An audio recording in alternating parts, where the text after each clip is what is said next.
విద్యుత్ శాఖపై సీఎం చంద్రబాబు సమీక్షా సమావేశం నిర్వహించారు. విద్యుత్ రంగంలో పలు సంస్కరణలపై చర్చించారు. పెరిగిన విద్యుత్ వినియోగం, పవర్ కట్స్, విద్యుత్ ఉత్పాదనపై చర్చించారు. సమీక్షలో మంత్రి గొట్టిపాటి రవికుమార్, ఇతర ఉన్నతాధికారులు పాల్గొన్నారు. సాయంత్రం 4 గంటలకు సైబర్ క్రైమ్ యాక్షన్ ప్లాన్, సాయంత్రం 4:30 పోర్టులపై రివ్యూ, సాయంత్రం 5 గంటలకు ఆర్టీసీ బస్సుల కొనుగోలుపై అధికారులతో సమీక్షా సమావేశం నిర్వహిస్తున్నారు. ఇదే అంశానికి సంబంధించి ఎక్స్క్లూజివ్ ఫీల్డ్ రిపోర్ట్ మా కరెస్పాండెంట్ శ్రీహరి అందిస్తారు. శ్రీహరి.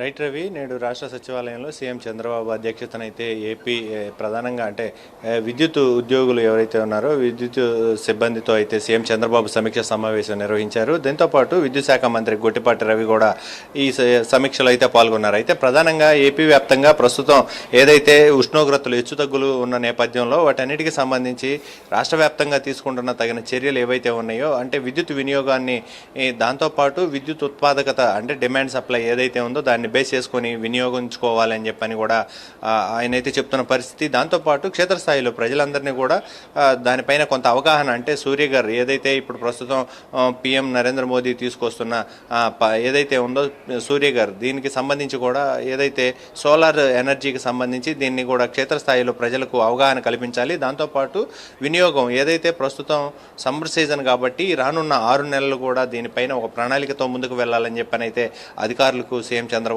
చెప్తున్న పరిస్థితి. దాంతోపాటు గ్రీన్ ఎనర్జీని పెట్టుబడులు రాష్ట్ర వ్యాప్తంగా పెట్టుబడులు బిల్డ్ చేసుకుంటూ దాంతోపాటు దీనికి ఒక ప్రణాళికను కూడా రూపొందించాలి.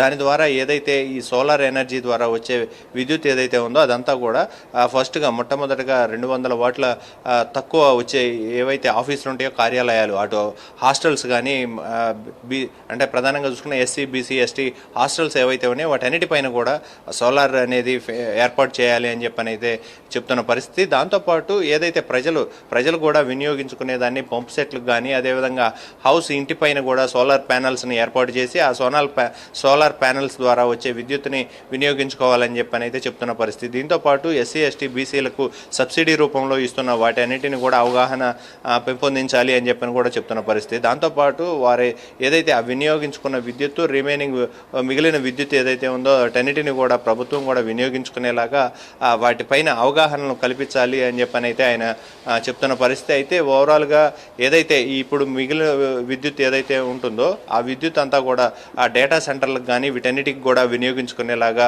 రాబోయే రోజుల్లో వీటన్నిటినీ కూడా మరింతగా ఒక రూట్ మ్యాప్ వేసుకుంటూ ముందుకు వెళ్ళాలని అయితే ఆయన చెప్తున్న పరిస్థితి. దాంతోపాటు ఓవరాల్గా చూసుకున్నట్లయితే ఈరోజు సైబర్ సెక్యూరిటీ మీద కూడా ఆయన సీఎం చంద్రబాబు అధికారులతో రివ్యూ చేస్తారు. దాంతోపాటు రాష్ట్ర వ్యాప్తంగా ఉన్న పోర్టులు ఏవైతే ఉన్నాయో పోర్టుల ద్వారా వచ్చే ఆదాయం ఏదైతే ఉందో దాంతోపాటు అదేవిధంగా ఎక్స్పోర్ట్, ఇంపోర్ట్ ఏవైతే ఉన్నాయో వాటన్నిటిపైన కూడా సీఎం చంద్రబాబు ట్రాన్స్పోర్ట్లకు సంబంధించి దానిపైన కూడా రివ్యూ చేస్తారు. అనంతరం ఏదైతే ఏపీఎస్ఆర్టీసీ, ప్రధానంగా ఏపీఎస్ఆర్టీసీ ఇప్పటికే ఏళ్ల తరబడి ఆదాయార్జన లేక అదంతా కూడా కొంత ఇబ్బందికర పరిస్థితుల్లో ఉన్న పరిస్థితి. అయితే ఈ నేపథ్యంలోనే దాన్ని ప్రైవేటీకరణ చేస్తే ఎలా ఉంటుంది అనే దానిపైన, దాంతోపాటు డీజిల్ అంటే ప్రధానంగా యుద్ధ నేపథ్యంలో యుద్ధ వాతావరణం ఏదైతే ఆర్థిక సంక్షోభం రాబోతుందన్న నేపథ్యంలో ప్రధాని నరేంద్ర మోదీ పిలుపు మేరకు ఏదైతే తీసుకున్న కార్యాచరణలు ఉన్నాయో వాటన్నిటిని కూడా డెవలప్ చేయాలని చెప్పని అయితే ఆలోచిస్తుంది. అందులో భాగంగానే ఈ ప్రధానంగా ఎలక్ట్రికల్ బస్సులు ఏవైతే ఉన్నాయో వాటన్నిటిని కూడా ఇంప్లిమెంట్ చేయాలని చెప్పని భావిస్తుంది. అయితే ట్రయల్ రన్ పేరుతో కొన్ని బస్సులను ముందుగా సిటీల్లో నడిపితే ఎలా ఉంటుంది అనే దానిపైన కూడా ఇప్పటికే అధికారులతో సీఎం చంద్రబాబు ఎలా ఉంటుంది అనే దానిపైన ఒక ప్లాన్ చేయాలి అని చెప్పని కూడా సూచించారు. ఈ నేపథ్యంలోనే ట్రయల్ రన్స్ బస్సులు ఏవైతే ఉన్నాయో విద్యుత్ బస్సులు సిటీల్లో వరకు ట్రయల్ రన్స్ను మెయింటైన్ చేస్తూ రాష్ట్ర వ్యాప్తంగా ఉన్న ఏవైతే 10,000 బస్సులు ఏవైతే ఉన్నాయో దాదాపుగా 11,000 బస్సులు అయితే డీజిల్ మీద నడుస్తున్న పరిస్థితి. ప్రైవేట్ బస్సులు ఇంకొక 2,000 హయ్యర్ బస్సులు నడుస్తున్న పరిస్థితి. అయితే వీటన్నిటికీ కావాల్సిన డీజిల్ కొరత ఏదైతే ఉందో అదంతా కూడా డీజిల్ అధిక రేట్లు పెరుగుతున్న నేపథ్యంలో వాటి మెయింటెనెన్స్ కూడా పెరుగుతున్న నేపథ్యంలో ప్రభుత్వం పైన అత్యధిక భారం పడుతున్న ఈ నేపథ్యంలో దాన్ని అంతా కూడా ఈవీ బస్సులు నడిపితే ఎలా ఉంటుంది అనే ఒక ఆలోచన అయితే రాష్ట్ర ప్రభుత్వం ముందుకు తీసుకొస్తుంది. అయితే వీటన్నిటిపైన అసలు దాంట్లో ఇప్పటి వరకు ఏదైతే ఆర్టీసీలో ఉన్న ప్రభుత్వ ఉద్యోగులు ఎవరైతే ఉన్నారో వారందరినీ కూడా ఉంచి నడుపుతారా లేకపోతే కొత్తగా ప్రైవేట్ పరంగా ఏదైనా తీసుకువెళ్తారా అనేది మాత్రం కొంత స్పష్టత కూడా రావాల్సి అయితే ఉంది. ఓవరాల్గా ఏదేమైనప్పటికీ ఒక పక్క ఆర్టీసీ ఉద్యోగులు అయితేనేమో వారంతా కూడా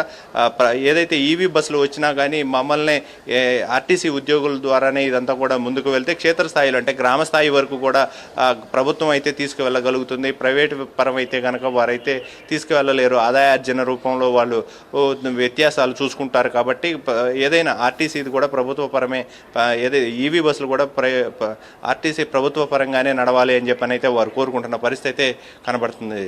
Ravi. Right, thank you Srihari.